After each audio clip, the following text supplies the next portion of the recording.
Soybean की फसलों को कीड़ लग जाने से बड़े पैमाने पर किसानों को नुकसान उठाना पड़ रहा है। गन्ना, कपास, पतसन, सोयाबीन वगैरह फसलों का शुमार नकद फसलों में होता है, क्योंकि फसल की कटाई होते ही इसे मार्केट में फरोख्त कर दिया जाता है, जिससे किसानों को काफी मुनाफा हासिल होता है।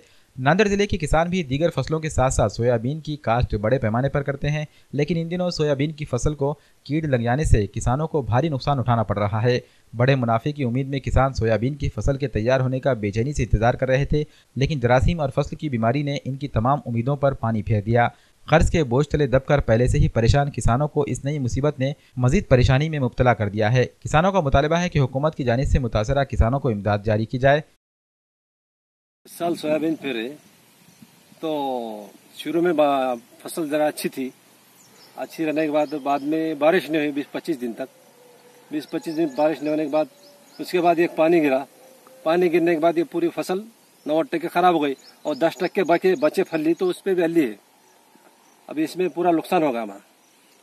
अच्छा, सरकार की तरफ से कोई इस पे ये नहीं हुआ, समझे पंचनामा ऑब्जेक्शन नहीं हुआ इस पे। और वो तहसील की तरफ से पंचनामा भी नहीं हुआ तहसील तलाटी।